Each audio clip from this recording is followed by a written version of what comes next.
Assalamualaikum warahmatullahi wabarakatuh. Saya Elfrida Kusumawardhani dengan NPM 241605108.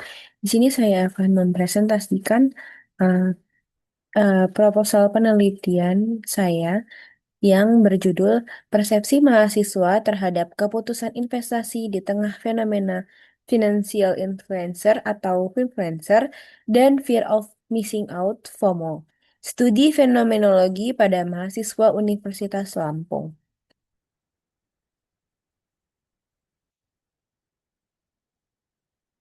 Ini anggota kelompok saya dengan saya sendiri, Elfrida Kusumawardhani.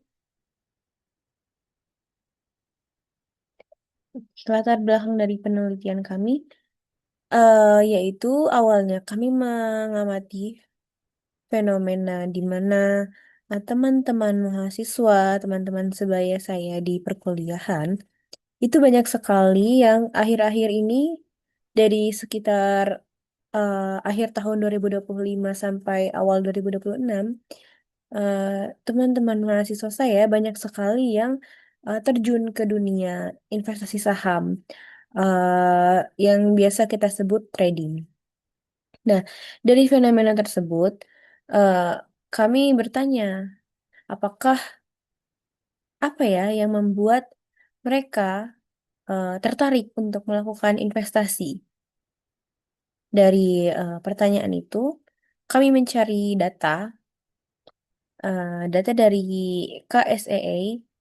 Ini ada pasar modal Indonesia mengalami pertumbuhan signifikan dengan jumlah investor meningkat 10,3 juta pada 2022 menjadi 21 juta pada tahun 2026, serta puncak pertumbuhan pada 2025 sebesar 36,82%. Nah, peningkatan ini didominasi generasi muda berusia di bawah 30 tahun sebesar 54,35%, dengan pelajar dan mahasiswa menyumbang sekitar 17,76%. Data ini menunjukkan bahwa aktivitas investasi semakin berkembang dan inklusif di kalangan generasi muda, khususnya di lingkungan akademik. Nah, sejalan dengan fenomena yang kami amati dan kami rasakan di Universitas Lampung, di kampus kami, eh, data ini membuktikan bahwa memang terjadi peningkatan investor dari kalangan mahasiswa sejak tahun 2025, dengan persentase mahasiswa dan pelajar itu sekitar 17,76%. Oke. Nah, meningkatnya partisipasi mahasiswa dalam investasi juga diiringi dengan semakin besarnya pengaruh media sosial sebagai sumber informasi keuangan.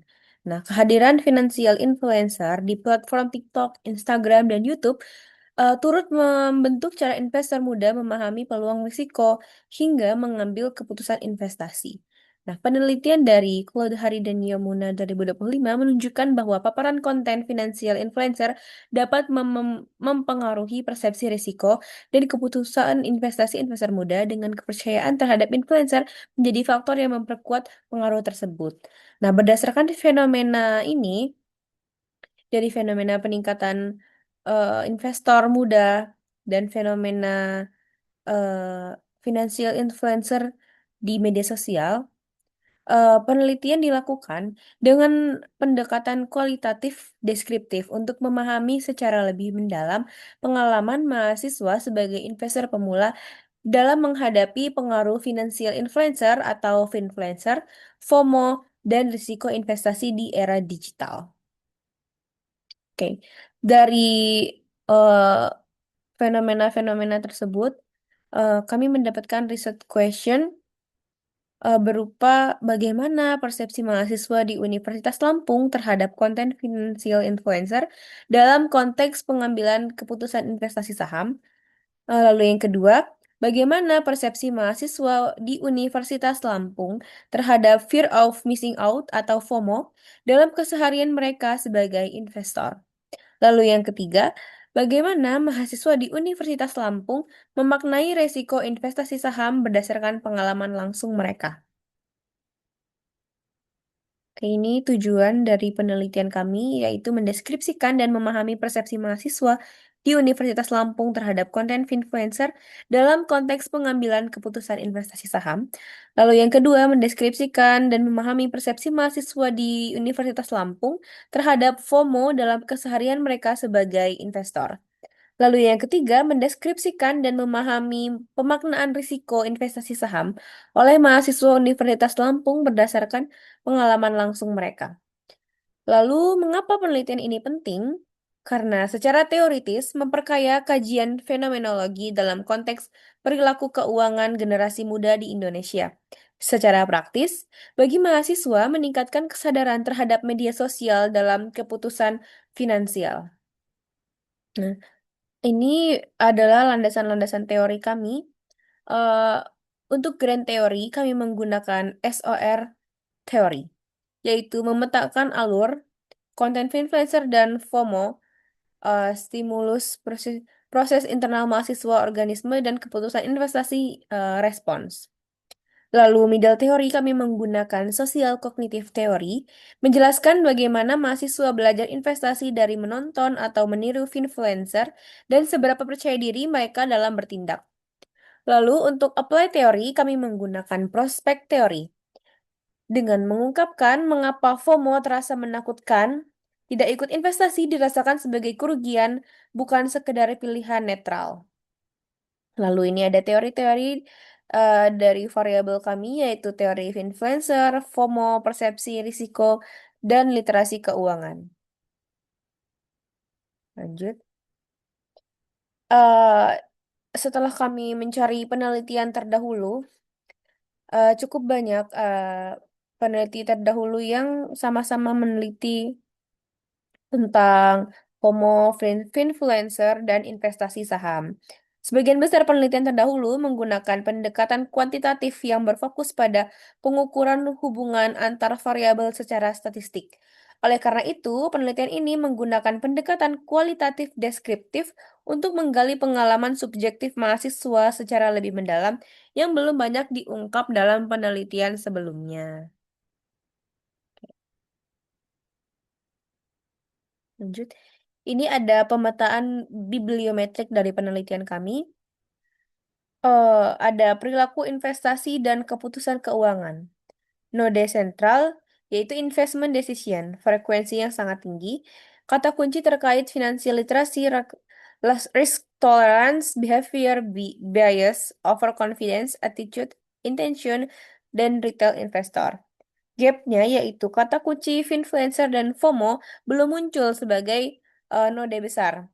Nah, kombinasi dari variabel ini masih jarang diteliti dalam konteks keputusan investasi, yaitu di zona transisi menghubungkan kedua klaster mutual fund, market, dan innovation, menunjukkan masih dibutuhkan kajian yang menjembatani faktor psikologis individu dengan dinamika pasar modal, terutama di negara berkembang seperti Indonesia. Lalu, yang terakhir, dinamika pasar modal. Node sentral yaitu market stock. Kata kunci terkait return, volatility, FOMO, uncertainty, dan negative impact. Gapnya yaitu FOMO lebih banyak dikaji di level makro pasar, bukan di level psikologi investor individu, terutama mahasiswa. Oke, kerangka pemikiran dari penelitian kami yaitu ada fenomena sosial, yaitu maraknya influencer dan dinamika FOMO. Lalu mengarah ke subjek penelitian kami, yaitu mahasiswa Universitas Lampung yang aktif berinvestasi saham. Lalu kami ingin mencari tahu pengalaman investasi mahasiswa, paparan konten influencer, pengalaman merasakan FOMO dalam berinvestasi, lalu pemaknaan terhadap risiko investasi dan latar literasi keuangan yang dimiliki. Lalu selanjutnya proses pemaknaan bagaimana mahasiswa memahami informasi dari influencer, bagaimana FOMO yang dirasakan dalam aktivitas investasi, dan bagaimana risiko dimaknai dalam keputusan investasi oleh mahasiswa di Universitas Lampung. Lalu makna pengalaman. Ya, output dari penelitian kami yaitu makna pengalaman. Struktur pengalaman mahasiswa Unila dalam pengambilan keputusan investasi saham. Setelah melakukan riset dari penelitian sebelumnya dan dari hipotesis dan dari eh, apa ya? Dari dugaan-dugaan kami eh, dan dari fenomena yang kami amati, kami menduga di proposisi penelitian kami ada dua jenis proposisi, yaitu proposisi utama dan proposisi pendukung. Proposisi utama yaitu mahasiswa Universitas Lampung sebagai investor pemula memiliki pengalaman dan persepsi subjektif dalam pengambilan keputusan investasi yang dipengaruhi oleh finfluencer, FOMO, dan pemaknaan risiko. Lalu, proposisi pendukung, kami memiliki tiga proposisi. Yang pertama, yaitu mahasiswa yang intensif mengonsumsi konten finfluencer cenderung memiliki persepsi positif namun juga merasakan tekanan untuk bertindak cepat tanpa pertimbangan matang. Proposisi yang kedua yaitu FOMO dipersepsi sebagai tekanan emosional yang kuat dan mendorong keputusan investasi yang impulsif. Lalu proposisi yang ketiga yaitu pemaknaan risiko tidak hanya berasal dari pengetahuan, tetapi juga pengalaman pribadi, lingkungan, dan konten finfluencer. Pendekatan dan metode dalam penelitian kami melakukan pendekatan kualitatif dengan desain fenomenologi, subjek penelitian kami yaitu mahasiswa Unilai yang aktif berinvestasi saham. Lalu teknik pengumpulan data yang kami gunakan yaitu dengan cara mewawancara mendalam, in-depth interview. Teknik analisis kami menggunakan fenomenologis interpretatif atau IPA. Dan validitas kami menggunakan triangulasi sumber dan member checking. Ini adalah kriteria responden kami, yaitu mahasiswa aktif Universitas Lampung, eh, yaitu dari semua fakultas lah ya. Dari semua fakultas di mahasiswa aktif Universitas Lampung, walaupun tidak semua, tapi harus dari Universitas Lampung. Mengikuti minimal satu akun finfluencer di media sosial, lalu memiliki akun investasi saham di Bay, lalu pernah merasakan dorongan FOMO dalam konteks investasi. Jadi itulah kriteria responden wawancara kami. Lalu ini fokus eksplorasi penelitian kami, yaitu paparan konten influencer, seperti platform apa, seberapa sering, dan jenis kontennya seperti apa. Lalu untuk pengalaman merasakan FOMO, itu kami akan fokus kepada kapan munculnya dan bagaimana rasanya. Lalu pada pemaknaan terhadap risiko investasi, itu kami ingin berfokus pada rasa takut, atau rasa tertantang, atau rasa diabaikan dari persepsi mahasiswa. Nah, latar belakang literasi keuangan yang dimiliki sebelum berinvestasi. Itu juga yang terakhir. Nah, pada fokus eksplorasi, yaitu kami fokus kepada proses pemaknaannya juga. Bagaimana informasi dari influencer dipahami dan disaring. Lalu bagaimana FOMO dirasakan secara konkret dalam aktif berinvestasi. Dan bagaimana risiko dimaknai saat akan mengambil keputusan dalam berinvestasi. Lalu, ini adalah kuesioner yang akan kami gunakan saat kami mewawancara responden. Eh, kami menyiapkan pertanyaan berjumlah 10.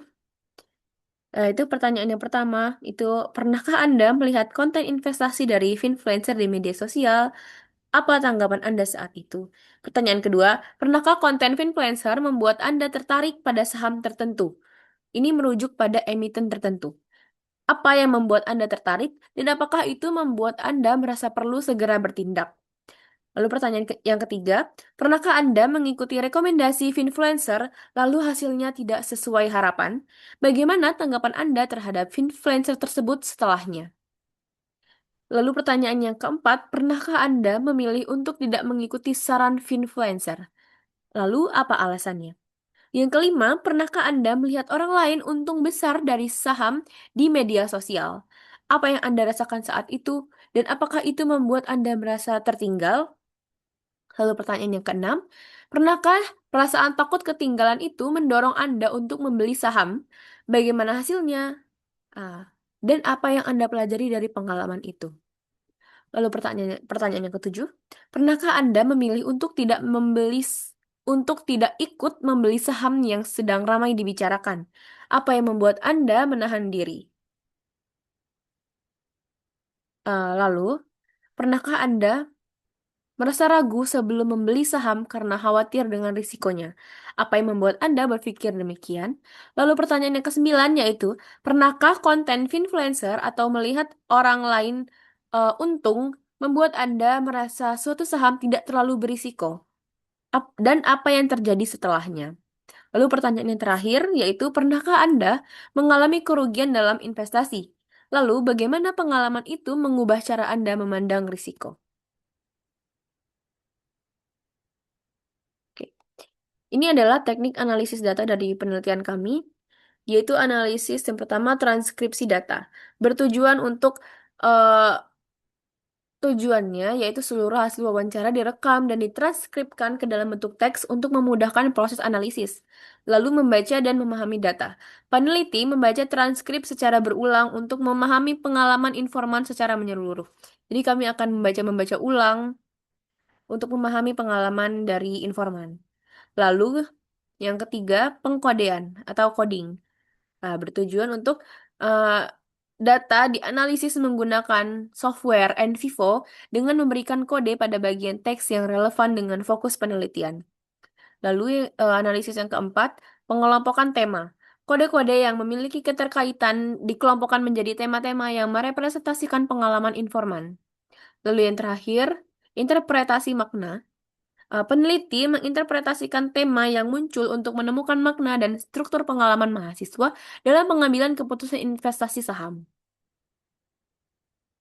Kesimpulan dari presentasi kali ini yaitu mahasiswa Unila yang aktif berinvestasi saham menjadikan Finfluencer sebagai sumber referensi utama dalam pengambilan keputusan berinvestasi, menggantikan sumber formal seperti buku atau seminar keuangan. Paparan konten yang masif di media sosial memperburuk dinamika FOMO, sehingga keputusan investasi lebih banyak didorong oleh emosi dan tekanan sosial daripada analisis fundamental dan analisis teknikal. Meski sebagian mahasiswa menyadari adanya risiko, rendahnya literasi keuangan membuat risiko tersebut cenderung diabaikan. Secara keseluruhan, pengalaman investasi mahasiswa Unila merupakan hasil dari interaksi kompleks antara pengaruh influencer, dorongan FOMO, dan keterbatasan literasi keuangan yang dimiliki. Baik, sekiranya itu presentasi dari saya mengenai penelitian yang akan kami jalani. Lebih kurangnya saya mohon maaf dan bila ada salah-salah kata saya juga memohon maaf. Terima kasih. Wassalamualaikum warahmatullahi wabarakatuh.